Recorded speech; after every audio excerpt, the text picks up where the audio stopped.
ناظرین، بڑھتے ہیں روایت کے اگلے حصے کی جانب۔ رسول اللہ صلی اللہ علیہ وآلہ وسلم نے کہا، درمیان اس کی آئین کے کتب ہوگا کافر اور پڑھ لے گا اسے ہر مومن، خواہ وہ کتب کرنا جانتا ہو یا کتب کرنا نہ جانتا ہو۔ ناظرین، روایت کے اس حصے کو ہم اس وقت تک نہیں سمجھ سکتے جب تک کہ ہم اس میں استعمال ہونے والے الفاظ کو نہیں سمجھ لیتے۔ اور اس سے پہلے ایک بات جو واضح کرنا بہت ضروری ہے وہ یہ کہ اس بارے میں اسی ملا طبقے نے لوگوں کو ایک ایسی غلط فہمی کا شکار کیا ہوا ہے کہ کسی کو حقیقت کا علم ہی نہیں، جس کی وجہ سے اکثریت گمراہی کی گھاٹیوں میں چلی گئی۔ وہ بات غلط فہمی کم اور ایک عقیدے اور نظریے کی حیثیت زیادہ رکھتی ہے کہ دجال کی آنکھوں کے درمیان یعنی اس کے ماتھے پر کافر یا کفر یا پھر کاف فا را لکھا ہوگا اور اس کو تمام کے تمام مسلمان پڑھ لیں گے، خواہ وہ پڑھے لکھے ہوں یا پھر نہ ہوں۔ ناظرین، ان کے اسی عقیدے اور نظریے کی وجہ سے عام عوام فتنہ دجال سے بالکل بے فکر ہو گئی۔ اس کی وجہ یہی بنی کہ ان کے ذہنوں میں یہ بات ڈال دی گئی کہ تم تو مسلمان ہو اور دجال جب بھی آئے گا اس کے ماتھے پر کفر لکھا ہوا تم پڑھ لو گے، یوں تم پر دجال واضح ہوگا اور صرف کافر ہی نہیں پڑھ سکیں گے اور وہ اس کے فتنے کا شکار ہو جائیں گے۔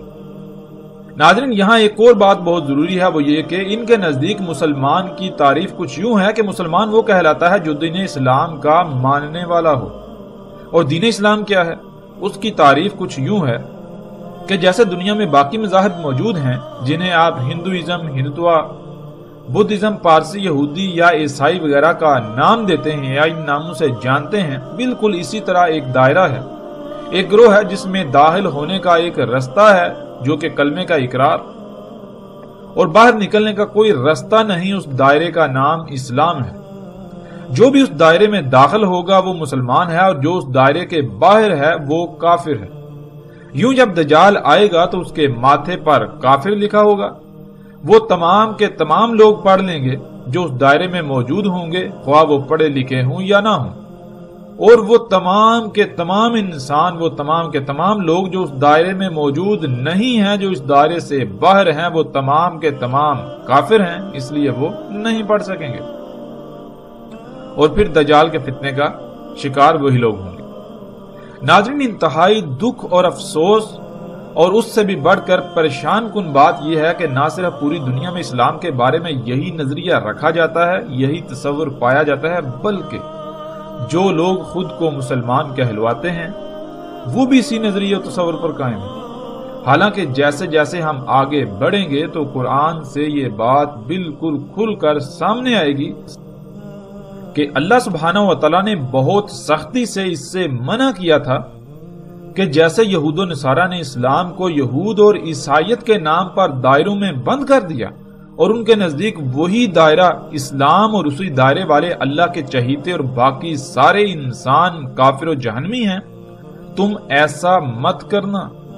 لیکن خود کو مسلمان کہلوانے والوں نے بھی بالکل وہی کیا کہ باقی مذاہب کی طرح اسلام بھی ایک دائرے کا نام ہے، ایک دائرے کو اسلام قرار دیا، اسلام کا نام دے دیا۔ جو اس دائرے میں داخل ہوگا وہ دنیا اور آخرت میں اللہ کا چہیتا، اور باقی سب کے سب انسان جو اس دائرے سے باہر ہیں وہ بدترین کافر و مشرک اور جہنم میں جائیں گے۔ کسی کو یہ علم ہی نہیں کہ اسلام ہے کیا، لفظ اسلام کے معنی کیا ہیں اور مسلم کے معنی کیا ہیں۔ یہ تمام کے تمام الفاظ اشیاء کی پہچان کے لیے ان کے نام نہیں ہیں، بلکہ یہ تو اسماء ہیں، یعنی یہ تو صفات ہیں۔ اس میں کچھ شک نہیں، کوئی شک و شبہ نہیں کہ اللہ سبحانہ و تعالیٰ نے قرآن میں دو ٹوک الفاظ میں صراحت کے ساتھ یہ کہا کہ اللہ کے ہاں صرف ایک ہی دین قابل قبول ہے اور وہ ہے اسلام۔ اسلام کے علاوہ کوئی بھی دین اللہ کے ہاں قبول نہیں کیا جائے گا، قابل قبول نہیں ہے اس کے علاوہ۔ لیکن ناظرین اس کا ہرگز یہ مطلب نہیں ہے کہ اللہ کے نزدیک اسلام کا مطلب وہی ہے جسے آج پوری دنیا کے انسان اسلام قرار دینے پر بازد ہیں۔ بے شک پوری دنیا اسے اسلام قرار دے، پوری دنیا اسے اسلام سمجھتی ہو، لیکن اللہ انسانوں کی اکثریت کے نزدیک اسلام کے تصور کو تسلیم نہیں کرنے والا اور نہ ہی اس بنیاد پر فیصلہ سنانے والا ہے۔ چونکہ اکثریت کے نزدیک اسلام کا تصور یہ ہے تو یہی اسلام ہے؟ نہیں، بالکل نہیں، ایسا ہرگز نہیں ہوگا، ایسا ہرگز نہیں ہے۔ اللہ سبحانہ و تعالیٰ نے قرآن میں کہا کہ اللہ کے ہاں اسلام کے علاوہ کوئی دین قابل قبول نہیں، تو اللہ نے یہ بات بھی صراحت کے ساتھ واضح کر دی کہ اللہ کے ہاں اسلام ہے کیا۔ اسلام کہتے ہیں خود کو ہر لحاظ سے اس کا محتاج بنا دینا، جس کا محتاج بنانے سے زمین و آسمان اور خود انسان کے جسم میں قائم توازن برقرار رہے، اس کائنات میں ہر شے سلامت رہے، کسی کو کوئی نقصان نہ ہو، کوئی فساد نہ ہو، کسی قسم کی کوئی تکلیف نہ ہو، کسی کو کسی بھی تکلیف کا سامنا نہ کرنا پڑے، کسی مصیبت کا سامنا نہ کرنا پڑے، کسی قسم کی کوئی خرابی نہ ہو۔ اور اللہ سبحانہ و تعالیٰ نے قرآن میں یہ بھی بتا دیا کہ وہ کون ہے، کیا ہے، وہ کیا شے ہے جس کا تم نے خود کو محتاج بنانا ہے، کہ تم جب خود کو اس کا محتاج بناؤ گے، ہر لحاظ سے اس پر توکل کرو گے، اسی کا محتاج بناؤ گے، تو اس دنیا کی زمین و آسمان کی، اس کائنات کی ہر شے سلامت رہے گی تمہارے سمیت، دنیا میں بھی تم سلامت اور آخرت میں بھی سلامت رہو گے۔ وہ کیا ہے ناظرین؟ وہ فطرت ہے، جیسا کہ سکرین پر نظر آنے والی آپ آیت میں دیکھ سکتے ہیں۔ اللہ سبحانہ وتعالی اس آیت میں کہتے ہیں بس قائم ہو جا، یعنی دنیا ادھر کی ادھر ہو جائے، چاہے کچھ بھی ہو جائے، تو ڈٹ جا، اپنے رخ کو ہر طرف سے ہٹا کر، ہر طرف سے کٹ کر، بالکل ایسے جیسے کہ دنیا میں اور کچھ ہے ہی نہیں سوائے دین کے، اس طرح ہر طرف سے کٹ کر یک رخ ہو کر ڈٹ جا، قائم ہو جا دین کے لیے۔ دین کیا ہے؟ اس کا جواب بھی ساتھ ہی اللہ سبحانہ و تعالیٰ نے دے دیا کہ دین وہ فطرت تھی، دین فطرت تھی، وہ فطرت جس پر اللہ سبحانہ و تعالیٰ نے انسانوں کو وجود دیا، یعنی جیسے انسان اللہ کے وضع کردہ قانون سے پیدا ہوتے ہیں، وجود میں آتے ہیں، اور اس کے بعد وہ اپنے والدین کے ہر لحاظ سے مکمل محتاج ہوتے ہیں جب تک کہ خود مختار نہ ہو جائیں، بالکل اسی طرح خود کو فطرت کا محتاج بنا دے، چاہے کچھ بھی ہو جائے، فطرت پر ہی انحصار کرنا، فطرت سے ہی اپنی تمام کی تمام ضروریات حاصل کرنا، ہر لحاظ سے فطرت پر توکل کرنا۔ ورنہ اگر اللہ کی خلق میں تبدیلی کی کوشش کی، اپنی مرضیاں، اپنی منمانیاں کرنے کی کوشش کی، یعنی جیسے اللہ نے نظام بنا دیا جس سے مخلوقات وجود میں آتی ہیں، اگر اس میں کوئی بھی رد و بدل کی، تبدیلی کی، تو پھر یہ جان لو کہ تبدیلی ہے ہی نہیں اللہ کی خلق کے لیے، یعنی اللہ کی خلق تبدیلی کی متحمل ہی نہیں ہے۔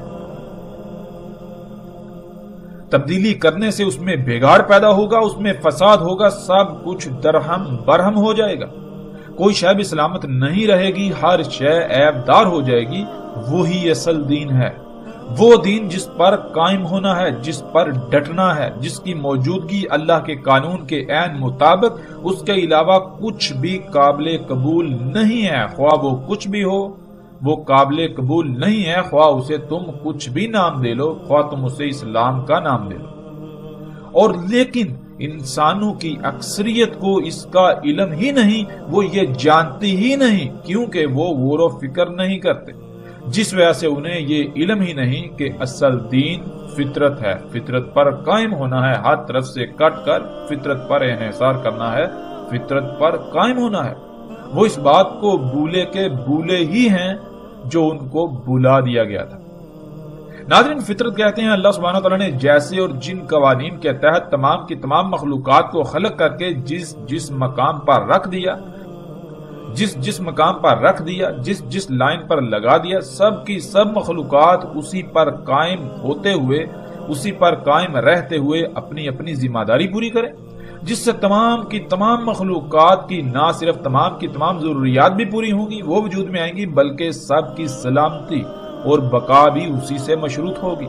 بالکل اسی طرح انسان نے بھی خود کو انہی حدود کے اندر رکھنا تھا، انہی حدود کے اندر رکھنا ہے جن کا تعین اللہ سبحانہ و تعالیٰ نے کر دیا، اسی لائن پر قائم ہونا ہے، اسی ذمہ داری کو پورا کرنا ہے جس کے لیے اسے وجود میں لایا گیا، ہر لحاظ سے خود کو اسی کا محتاج بنانا ہے، یعنی فطرت کا محتاج بنانا ہے، خود سے اپنی مرضی سے کچھ بھی نہیں کرنا، اپنی تمام تر ضروریات اسی نظام سے حاصل کرنی ہے جو اللہ نے وضع کر دیا، یعنی تمام کی تمام مخلوقات اپنی اپنی لائن پر قائم رہتے ہوئے اپنی اپنی ذمہ داری پوری کریں گی تو انسان سمیت تمام کی تمام مخلوقات کی تمام تر ضروریات وجود میں آئیں گی۔ جیسے انسان کی تمام ضروریات جس میں سفر کے ذرائع ہیں، سفر کے لیے اللہ سبحانہ و تعالیٰ نے انسان کے لیے اس کی ضرورت کو پورا کرنے کے لیے اسی نظام سے گدھے گھوڑے اونٹ وغیرہ خلق کیے، کھانے کے لیے فصلیں پھل سبزیاں وغیرہ خلق کی۔ ناظرین، جب تک کوئی خود کو فطرت پر قائم نہیں کر لیتا وہ دنیا و آخرت میں خسارے و ہلاکت کا شکار ہوگا، خواہ وہ دنیا میں کسی بھی لفظ سے پکارا یا جانا جاتا ہو، مسلمان، ہندو، یہودی، عیسائی یا کچھ بھی۔ یہ تمام کے تمام دائرے انسانوں کے بنائے ہوئے ہیں، اللہ کے نہیں، اور انسانوں کے لگائے ہوئے داروں کی بنیاد پر اللہ اپنے فیصلے نہیں کرے گا۔ کوئی بھی انسان اپنی ذات میں اللہ کا چہیتا نہیں ہے، کوئی گروہ اللہ کا چہیتا نہیں ہے۔ اللہ سبحانہ و تعالیٰ رنگ، نسل، کسی گروہ، کسی فرقے کی بنیاد پر فیصلہ نہیں کرتا۔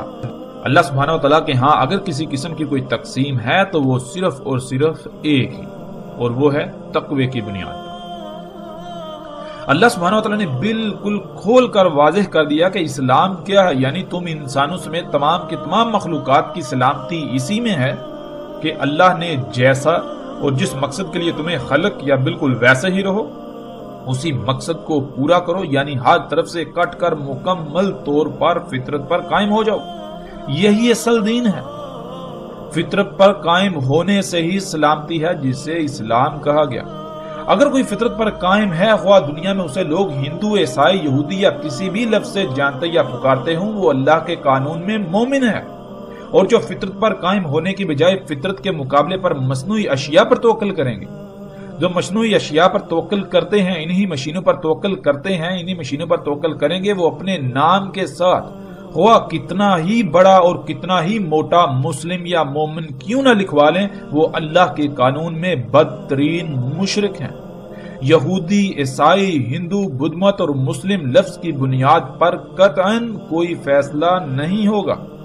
ناظرین، فطرت کیا ہے گزشتہ ایک ساتھ میں بھی بہت ہی تفصیل کے ساتھ مختلف پہلوؤں سے بات کی جا چکی، اور ہم نے کوشش کی کہ مختصراً اور مزید الگ پہلو سے بھی یہاں بات کر دی جائے، تو وہ بھی ہم کر چکے تاکہ کسی کو کسی بھی قسم کا کوئی ابہام یا شک و شبہ نہ رہے۔ اب ناظرین آتے ہیں واپس اسی موضوع کی طرف کہ دجال کی آئین کے درمیان کافر کتب ہوگا جسے ہر مومن غور و فکر کر کے جان لے گا، خواہ وہ لکھنا جانتا ہو یا نہ جانتا ہو۔ ناظرین، جو عقیدہ و نظریہ اس حوالے سے پوری دنیا میں پھیلا دیا گیا، لوگوں کے اذہان میں راسخ کر دیا گیا، کچھ وقت کے لیے اگر اسے صحیح مان بھی لیا جائے تو سوال یہ پیدا ہوتا ہے کہ اگر آپ چینی یا روسی زبان نہیں آتی، آپ چینی یا روسی زبان نہیں بول سکتے، اور کوئی آپ کے سامنے چینی یا روسی یا اس کے علاوہ ایسی زبان میں آپ کے سامنے کوئی لفظ لکھ کر لے آتا ہے جسے آپ نہیں سمجھ سکتے، جسے آپ نہیں جانتے، تو کیا آپ اس لفظ کو پڑھ پائیں گے؟ خواہ آپ کتنے ہی بڑے مومن کیوں نہ ہوں۔ اگر آپ کو چینی زبان نہیں آتی تو آپ کے سامنے چینی میں لکھا ہوا آپ کا اپنا نام تک نہیں پڑھ سکتے، تو پھر یہ کیسے ممکن ہے کہ کوئی شخص اپنے ماتھے پر کافر لکھ کر سامنے آ جائے، اور جو پڑھے لکھے نہیں محض مسلمان کہلوانے کی بنیاد پر وہ اسے پڑھ لیں گے، اور جو مسلمان کہلوانے والے نہیں، خواہ وہ کتنا ہی پڑھے لکھے کیوں نہ ہوں، وہ نہیں پڑھ پائیں گے؟ کیا آج دنیا میں بہت بڑی تعداد میں ایسے لوگ موجود نہیں جو مسلمان کے بجائے یہودی، عیسائی اور مختلف مذاہب کے کہلاتے ہیں، لیکن وہ عربی پر اس طرح عبور رکھتے ہیں کہ اس طرح کوئی عام مسلمان نہیں رکھتا، جن کو علم ہے اس لفظ کافر یا کفر کا؟ ناظرین، کسی بھی طرح اور کسی بھی لحاظ سے اس بات میں ایک رائے برابر بھی صداقت نہیں ہے جو آج تک پھیلا دی گئی اور لوگوں کے اذہان میں راسخ کر دی گئی۔ ہم اس وقت تک حق کو نہیں جان سکتے جب تک کہ ہم اپنی خواہشات کو ترک کر کے خالص اللہ کی غلامی اختیار نہ کریں۔ اس روایت میں جو بات کی گئی اس کو اس وقت تک جاننا ناممکن ہے جب تک کہ آپ کو عربی کی اہمیت و حیثیت کا علم نہ ہو جائے۔ عربی دنیا کی باقی زبانوں کی طرح محض بول چال، ایک دوسرے کو مخاطب کرنے یا اشیاء کی پہچان کے لیے الفاظ کے مجموعے کا نام ہرگز نہیں ہے۔ اس بات کا اندازہ آپ اس سے بھی لگا سکتے ہیں کہ دنیا میں ہزاروں نہیں بلکہ لاکھوں زبانیں بولی جاتی تھیں جن میں عربی کو کوئی خاص حیثیت حاصل نہیں تھی۔ عربی سے بڑی بڑی زبانیں دنیا میں موجود تھی۔ دنیا میں اس وقت عالمی سطح پر لاطین کا بول بالا تھا، بالکل ایسے ہی جیسے آج انگلش کا ہے۔ تو اس کے باوجود قرآن کو عربی میں ہی کیوں اتارا گیا؟ جبکہ ہم جانتے ہیں آج بھی دنیا میں سب سے زیادہ بولی جانے والی زبان عربی نہیں ہے بلکہ انگلش، چینی، ہندی، اردو، فرینچ اور اسپانش وغیرہ ہیں۔ تو کیوں نہ اس بات کا خیال رکھتے ہوئے اللہ سبحانہ و تعالیٰ نے قرآن کو ان میں سے کسی زبان میں نازل کیا، یا کم از کم باقی زبانوں میں تراجم ہی اتار دیے جاتے؟ کیا اللہ کو اس بات کا علم نہ تھا؟ اور اگر اللہ کو اس بات کا علم تھا تو علم کے باوجود اللہ نے اگر تراجم نہ اتارے تو کیا اللہ تراجم اتارنے پر قادر نہ تھا؟ اور اگر قادر تھا، جو کہ اللہ قادر ہے، تو اس کے باوجود اللہ نے تراجم نہیں اتارے، تو کیا کبھی ہم نے اس بات میں غور کیا، اس بات پر غور کیا کہ آخر اس کی وجہ کیا ہے؟ ناظرین، آج دنیا میں جسے عربی کہا جاتا ہے اس کا عربی کے ساتھ کسی قسم کا کوئی تعلق نہیں۔ اس کی حیثیت و حقیقت بالکل ایسے ہی ہے جیسے بازار میں اصل کے مقابلے پر اسی رنگ و روپ میں کوئی نقل آ جائے۔ اور یہی وجہ ہے کہ عرب گھرانوں میں پیدا ہونے والے، خود کو عربی پر مہارت رکھنے والے بڑے بڑے عرب دان ہونے کے دعوے دار بھی قرآن میں استعمال ہونے والے الفاظ کے سامنے بے بس نظر آتے ہیں۔ ناظرین، اب آتے ہیں اس روایت میں رسول اللہ صلی اللہ علیہ وآلہ وسلم کے الفاظ کی حقیقت کی طرف۔ ہم اس وقت تک روایت کے اس حصے کو نہیں سمجھ سکتے جب تک کہ ہم اس میں استعمال ہونے والے الفاظ کو نہ جان لیں، جیسے کہ لفظ کتب، اقرا اور مومن۔ سب سے پہلے ہم آتے ہیں لفظ کتب کی طرف، اسی سے کتاب بنا ہے۔ ناظرین، اصل اور بنیادی مسئلہ یہ ہے کہ ہر کوئی اپنا اپنا دائرہ لگا کر اسی دائرے کو کل تصور کیے ہوئے ہے۔ اللہ کیا ہے؟ ہر کسی کے نزدیک اللہ کے بارے میں الگ الگ نظریہ و عقیدہ ہے، الگ الگ تصور ہے۔ اگر کوئی اللہ کے بارے میں کسی دائرے والوں کے عقیدے و نظریے کا انکار کرتا ہے تو اس دائرے میں قید لوگ ان کے اس نظریے و عقیدے کے انکار کو اللہ کی ذات کا انکار قرار دیتے ہیں۔ حالانکہ حقیقت تو یہ ہوتی ہے کہ انکار اللہ کا نہیں بلکہ اللہ کے بارے میں ان کے خود ساختہ نظریے و عقیدے کا ہوتا ہے، اور وہ لوگ اپنے عقیدے کے انکار کو اللہ کا انکار قرار دیتے ہیں، گویا کہ اللہ ان کے عقیدے کا نام ہے، اور ہر ایک کے لیے لازم ہے کہ ان کے عقیدے کو اپنائے۔ اس سے باہر اگر نکلے گا تو وہ عقیدے سے باہر نکلنا نہیں، عقیدے کا انکار نہیں، عقیدے کا رد نہیں بلکہ اللہ کا انکار ہوگا۔ سادہ اور آسان بات تو یہ ہے کہ ان لوگوں کا کہنا یہ ہے کہ جو ہماری عقل میں ہے، جو ہماری عقل میں آئے وہی حق ہے، وہی کل ہے، جو ہماری عقل سے باہر ہے، جو ہماری عقل میں نہیں آتا اس کا کوئی وجود ہی نہیں، اور باقیوں پر یہ بات لازم ہے کہ وہ ہماری سوچوں، ہماری فکروں کے پابند ہو جائیں، پابند بنیں۔ وہ ہماری سوچوں فکروں کے پابند ہیں، وہ بھی انہی کی طرح اسی میں قید ہو جائیں۔ ناظرین، اسی وجہ سے آج ہر کسی کے ذہن میں یہ بات ڈالنے کی پوری کوشش کی گئی کہ دجال ایک شخص ہوگا اور اس کے ماتھے پہ عربی رسم الخط میں کافر یا کفر لکھا ہوگا، جسے ہر وہ شخص پڑھ لے گا جو خود کو مسلمان کہلوانے والا ہے، خواہ وہ پڑھا لکھا ہو یا نہ ہو۔ اور اسی وجہ سے عربی کے الفاظ کو اپنی اپنی عقل کے مطابق ڈال کر ایسے ایسے عقائد کو پروان چڑھایا گیا کہ جس سے اکثریت گمراہی کی گھاٹیوں میں چلی گئی۔ ناظرین، لفظ کتب، اس کے معنی کیا ہے؟ اس کا سب سے جامع ترین معنی یہ ہے کہ علم کا کسی بھی شکل و صورت میں اس طرح وجود ہونا کہ اسے وہاں سے حاصل کیا جا سکے۔ مثلا جب آپ کسی شے کو دیکھتے ہیں تو اس میں غور و فکر کرنے سے آپ کے پاس علم آتا ہے۔ وہ علم آپ کے پاس آنے سے پہلے جس صورت میں موجود تھا وہ حالت، وہ صورت کتب ہونا کہلاتی ہے، کتب کہلاتی ہے۔ اور جہاں یا جس میں وہ علم تھا، علم کتب تھا، یعنی اس صورت میں موجود تھا، وہ شے کتاب کہلاتی ہے۔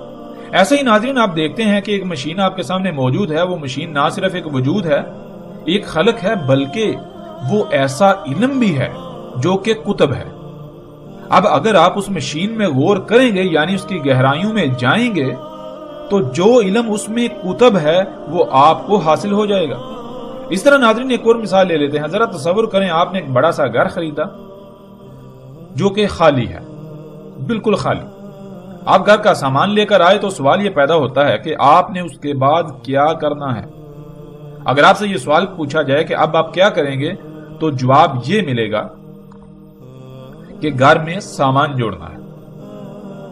اور اگر پھر یہ سوال کیا جائے کہ آپ کو کیسے علم ہوا کہ سامان جوڑنا ہے تو پھر جواب آئے گا کہ ظاہر ہے جب گھر نیا خریدا ہے تو رہنے کے لیے خریدا ہے، اور اس وقت تک کیسے گھر میں رہ سکتے ہیں جب تک کہ گھر میں سامان ہی نہ ہو۔ سامان لائے ہیں تو ظاہر ہے اس وقت سامان کو ہی جوڑا جائے گا۔ ناظرین یہ علم آپ سے پہلے کہاں تھا، ذرا غور کریں کہ اس وقت گھر میں سامان جوڑا جائے گا۔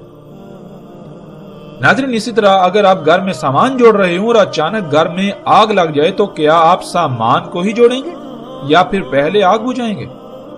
تو پھر جواب یہ ہوگا کہ ظاہر ہے پہلے آگ بجھائیں گے ورنہ سب کچھ جل کر راکھ ہو جائے گا۔ تو ناظرین پھر وہی سوال کہ غور کریں، آپ نے کہا کہ پہلے آگ بجھائیں گے ورنہ سب کچھ جل کر راکھ ہو جائے گا، تو یہ علم آپ کے پاس کہاں سے آیا؟ جہاں وہ علم آپ کے پاس آنے سے پہلے موجود تھا اس حالت کو اسے کتب ہونا کہتے ہیں۔ آگ کیا ہے؟ اس کا علم صرف آگ ہی میں کتب ہے۔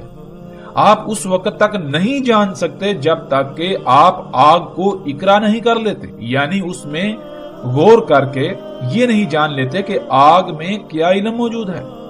جیسے ایک بچہ جو آگ سے ناشنا ہوتا ہے وہ پہلی بار جب آگ کے قریب جائے گا تو اس سے نہیں علم کہ آگ کیا ہے، وہ بغیر کسی خوف و خطر کے آگ کو چھو لے گا، لیکن اس کے بعد آئندہ وہ آگ کے قریب بھی نہیں جائے گا کیونکہ اس سے علم ہو گیا کہ آگ جلاتی ہے جس سے جلنے کی تکلیف ہوتی ہے۔ تو ناظرین وہ علم جو پہلے اس بچے کے پاس نہیں تھا، اس کے پاس آنے سے پہلے وہ علم کہاں تھا؟ اس حالت کو اسے کتب کہتے ہیں۔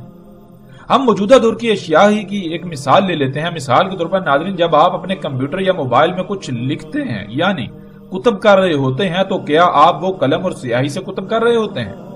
اور کیا وہ کاغذ کے اوراق پر کتب ہو رہا ہوتا ہے اور پھر کسی ایسی کتاب کی شکل میں محفوظ ہوتا ہے جسے آپ کتاب کہتے ہیں یعنی کاغذات کے اوراق؟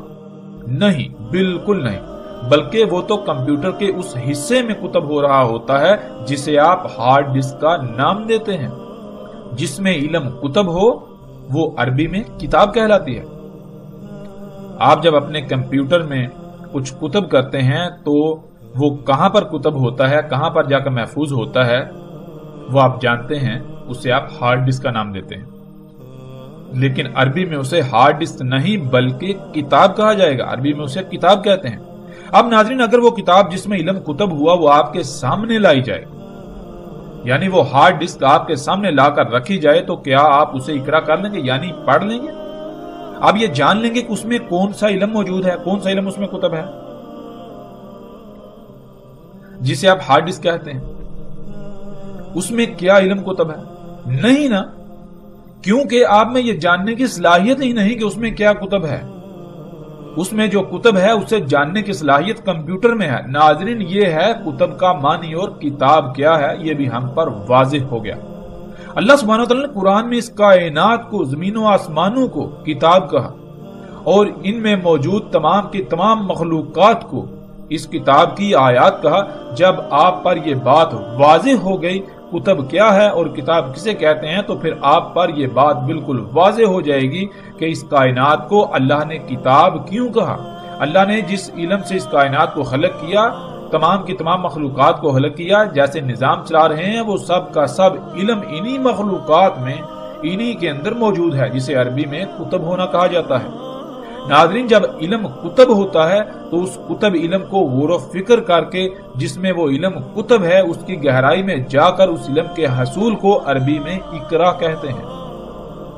گھر میں سامان جوڑنے کے دوران آگ لگ گئی تو پہلے آگ بجھائیں گے، حالانکہ کسی نے بھی آپ کو نہیں کہا بلکہ آپ نے خود جان لیا۔ جس طرح جان لیا اسے عربی میں اقرا کہتے ہیں، یعنی آپ نے آگ کو دیکھا، آپ کو علم ہے کہ آگ اگر نہ بجھائی گئی تو یہ سب کچھ جلا کر راکھ کر دے گی، یہ ہے یقرا یا اقرا۔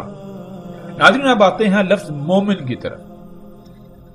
قرآن میں متعدد آیات میں نہ صرف لفظ مومن دیکھا ہوگا آپ نے، بلکہ ایک اور لفظ آمنو بھی دیکھا اور پڑھا۔ آمنو کہتے ہیں کہ جب آپ کو کوئی بات کہی جائے، کوئی حکم دیا جائے یا کچھ بھی کہا جائے تو اس کی بات کو تسلیم کر لینا، یعنی اس بات کو مان لینا۔ اور مومن کہتے ہیں جو اس بات کو مان کر، یعنی آپ سے کہی ہوئی بات کو مان کر اس پر عمل کرنا۔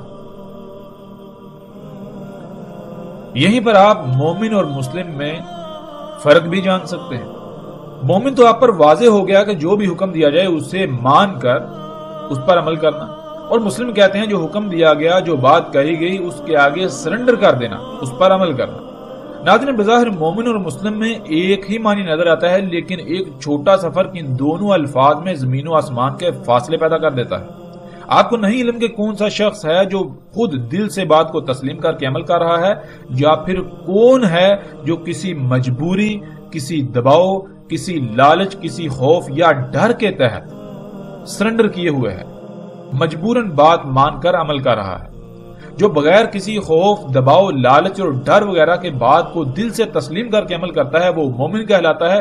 چونکہ یہ اندرونی کیفیت ہے تو انسان یہ فیصلہ نہیں کر سکتا کہ کون دل سے تسلیم کر کے عمل کر رہا ہے اور کون مجبوراً تسلیم کر کے عمل کر رہا ہے۔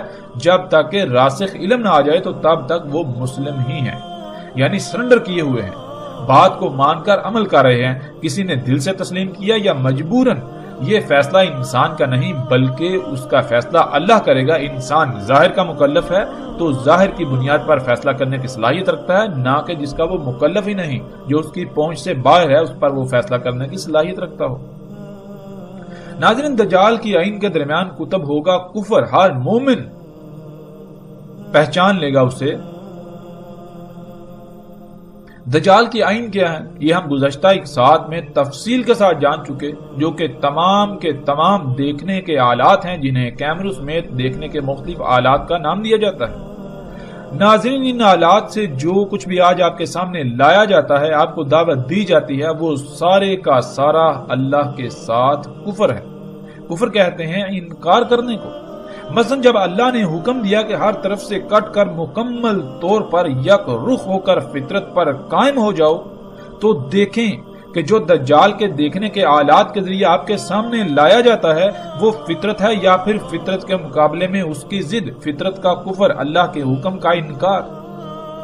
ناظرین مومن کیسے دجال میں کتب کفر کو پڑھ لے گا، کیسے پہچان لے گا؟ یہ بات بالکل واضح ہو جاتی ہے۔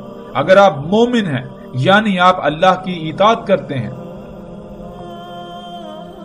اللہ نے جو بھی حکم دیا، جو بھی بات کہی، اسے دل سے تسلیم کر کے اس پر عمل کرتے ہیں، تو دجال میں کتب کفر یعنی اللہ کی ہدایات، اللہ کے احکامات کے انکار کو بالکل واضح پہچان سکتے ہیں۔ بالکل بھی مشکل نہیں ہے اس کے پہچاننے میں۔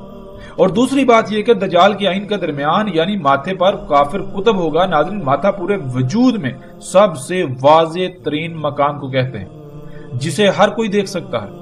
دجال میں کتب کفر جس کی وجہ سے یعنی اس کو اپنا رب بنانے والا کافر ہوگا، اللہ کے احکامات کا انکاری ہوگا، وہ اتنا واضح ہوگا، دجال کا کفر اتنا واضح ہوگا کہ ہر کسی کو نظر آ رہا ہوگا، لیکن اقرا وہی کر سکے گا، یعنی اس کفر کو وہی پہچان سکے گا، اس کا اسے ہی علم ہوگا جو مومن ہوگا، یعنی جو دنیا میں زندگی اس طرح گزارے گا کہ جیسے اللہ نے اس سے حکم دیا، اللہ کے احکامات کو دل سے تسلیم کر کے ان کے اوپر عمل کرنے والا ہوگا۔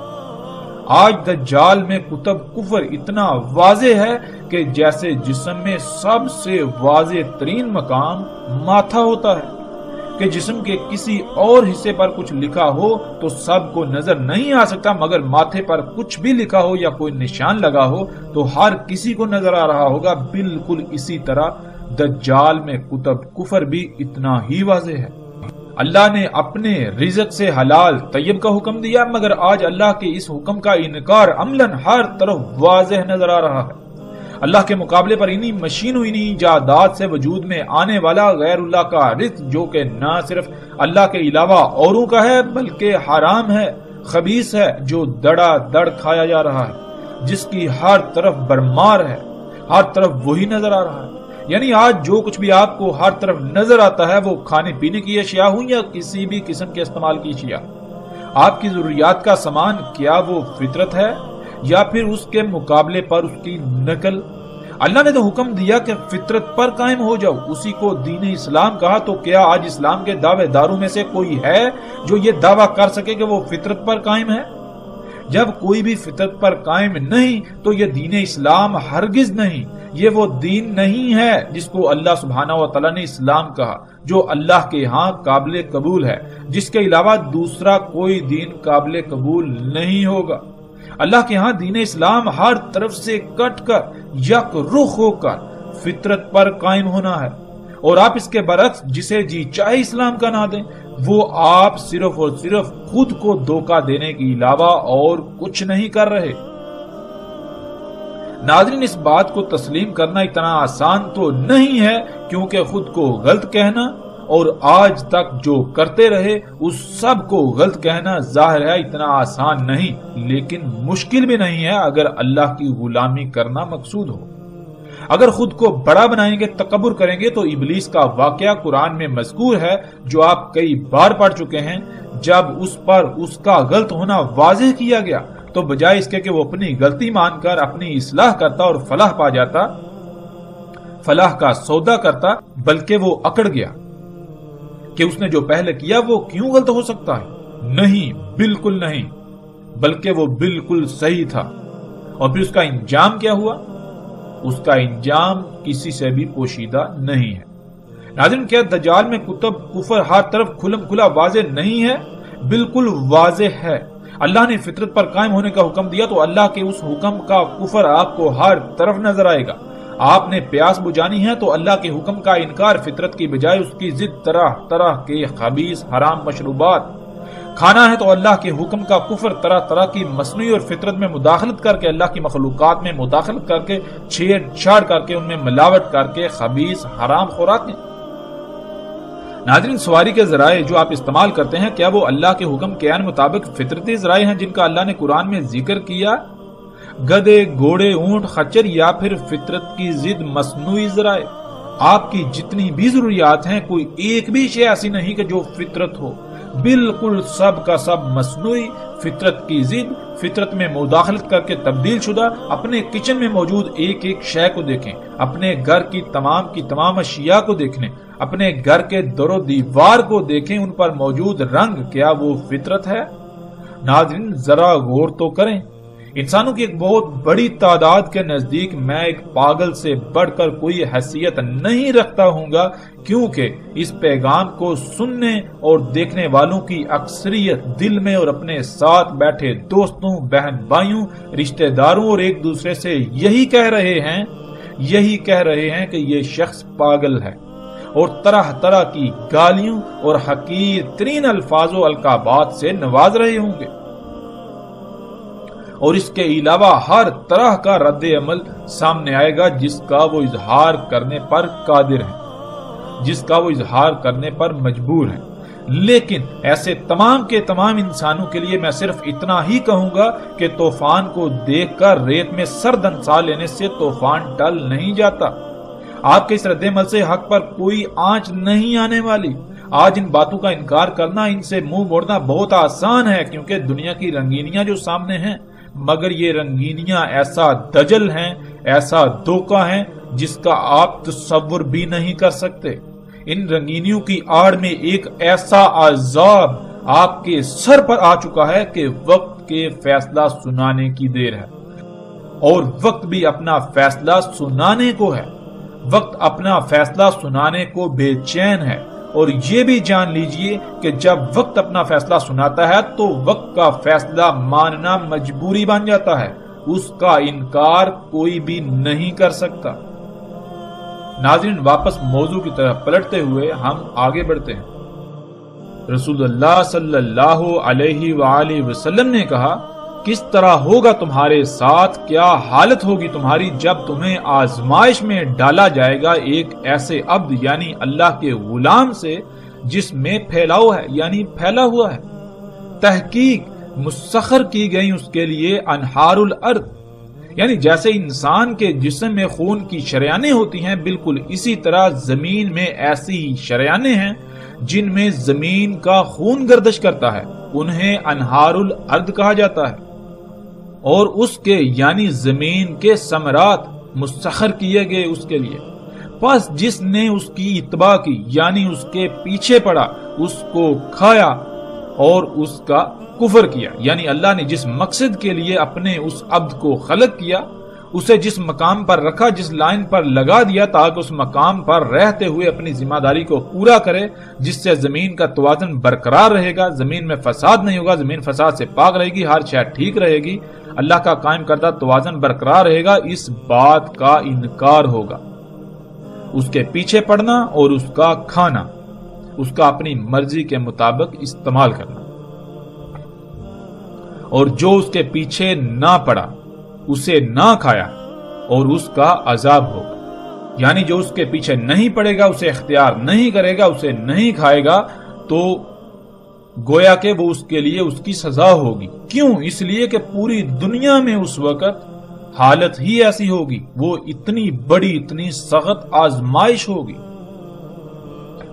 کہ اس کے بغیر، اس کے پیچھے پڑے بغیر، اس سے بنی ہوئی اشیاء سے کھائے بغیر دنیا میں زندہ رہنا انتہائی مشکل ہوگا، بہت بڑی ایک عظیم آزمائش ہوگی۔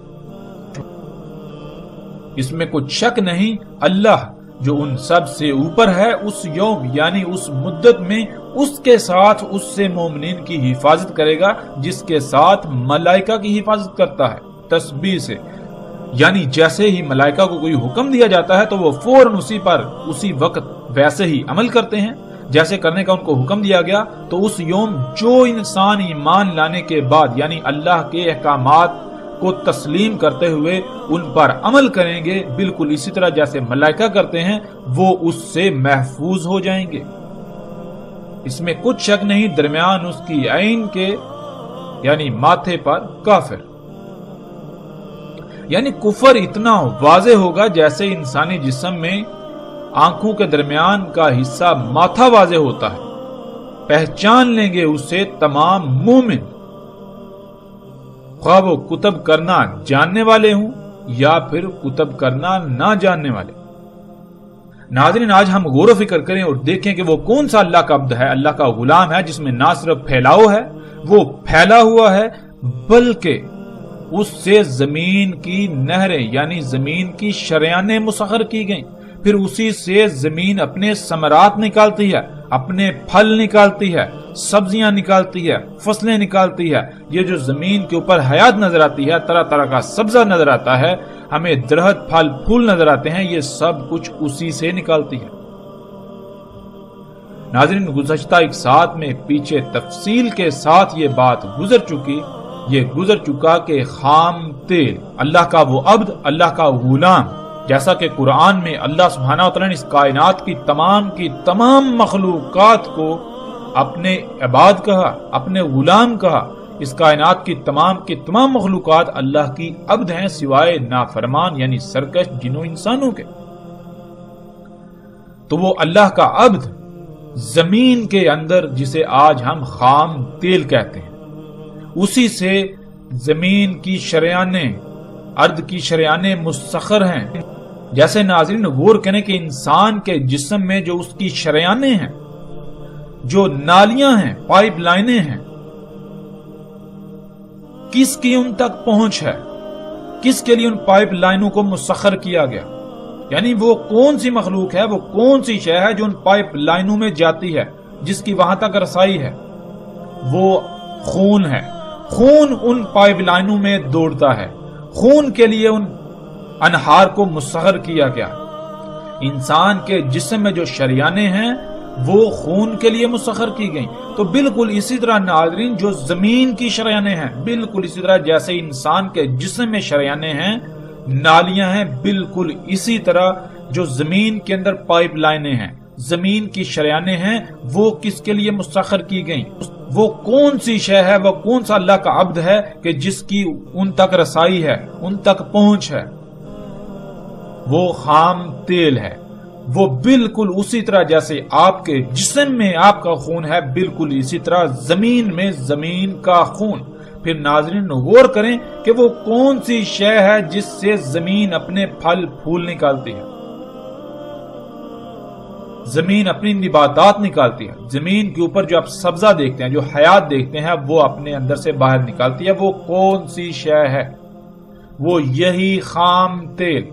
ناظرین کبھی آپ نے غور کیا کہ آپ کے جسم پر بال جو کہ نائلون ہیں، آپ کے جسم پر ناخن جو کہ پلاسٹک ہے، آپ کے جسم میں ہڈیاں، آپ کے دانت، یہ سب کچھ کہاں سے آ گیا؟ کیا کبھی آپ نے غور و فکر کیا؟ یہ سب کچھ جو آپ کھاتے ہیں اس سے بنا، اور جو آپ کھاتے ہیں وہ کہاں سے آیا؟ وہ سب کا سب زمین نے اگایا، زمین نے نکالا۔ اس کا مطلب کہ آپ کے جسم میں جو تیل ہے، جو چربی ہے، جو نائلون ہے، جو پلاسٹک ہے، جو لوہا ہے، جو تانبا ہے، اس طرح جتنے بھی زمین کے عناصر ہیں، جتنے بھی عناصر ہیں، وہ سارے کے سارے زمین کے اندر سے باہر نکلے، اور وہ اللہ نے زمین کے اندر ذخیرہ کیے ہوئے ہیں، زمین کے اندر رکھے ہوئے ہیں، جو زمین کے انگ انگ میں، اس کی شریانوں میں دوڑتے ہیں۔ جیسے انسان کے جسم میں اس کی شریانوں میں خون دوڑتا ہے، اسی سے زمین اپنے خزانے باہر نکالتی ہے، اپنی یہ جو نباتات ہیں یہ باہر نکالتی ہے۔ وہ کیا ہے؟ وہ خام تیل ہے۔ اور ناظرین اسی خام تیل کو انسان نے براہ راست جب نکالا، اسی خام تیل سے سب کا سب وجود میں آ رہا ہے، اسی خام تیل سے رنگ وجود میں آتے ہیں، اسی خام تیل سے مختلف تیل اور ایندھن وجود میں آتے ہیں، اسی خام تیل سے آگ و بارود بن رہا ہے، اسی خام تیل سے پلاسٹک، نائلون، اسی خام تیل سے کپڑا، اسی خام تیل سے آپ سکرین پر دیکھ سکتے ہیں اس وقت دنیا میں شاید ہی کوئی ایسی شے ہو جس میں اس خام تیل کا کوئی کردار نہ ہو۔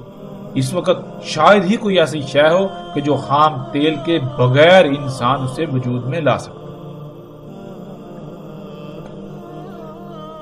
تو ناظرین آگے رسول اللہ صلی اللہ علیہ وآلہ وسلم نے کہا کہ جو اس کے پیچھے پڑا، جس نے اس سے کھایا، بس اس نے اس کا کفر کیا، اللہ کے عبد کا کفر کیا۔ اللہ سبحانہ و تعالیٰ نے اس کائنات کو کیسے خلق کیا؟ اس کائنات میں تمام کی تمام مخلوقات وہ بالکل ایسے ہیں جیسے ہمارے جسم میں مختلف اعضاء ہیں۔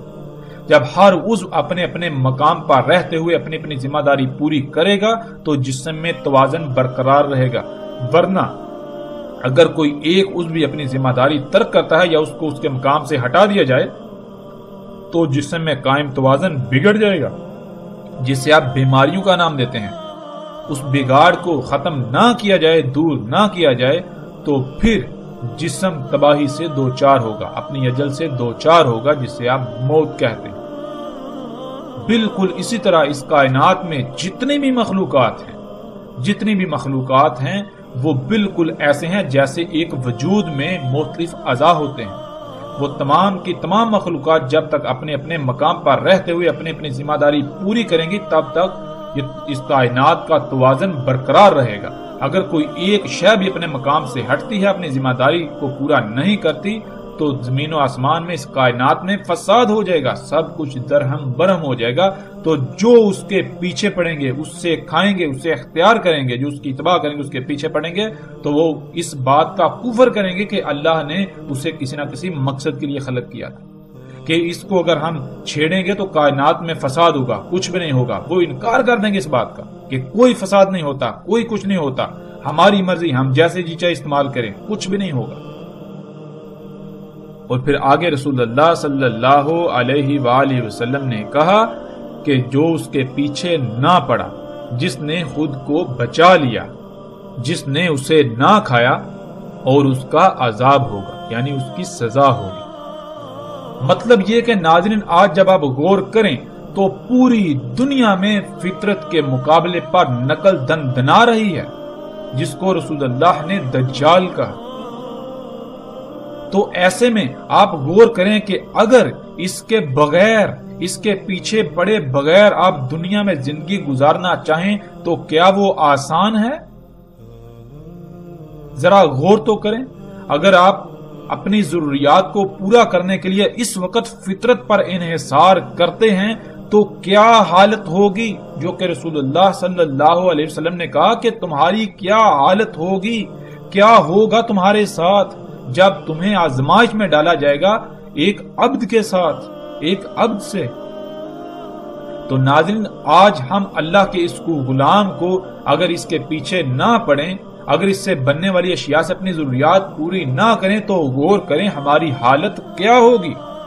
جو آپ بار بار کہتے ہیں کہ اگر ہم یہ سب چھوڑ دیں تو کہاں جائیں، کیا کریں، تو جان لیں رسول اللہ صلی اللہ علیہ وآلہ وسلم نے یہی تو کہا تھا کہ تمہاری اس وقت کیا حالت ہوگی جب تمہیں اس کے ساتھ آزمائش میں ڈالا جائے گا۔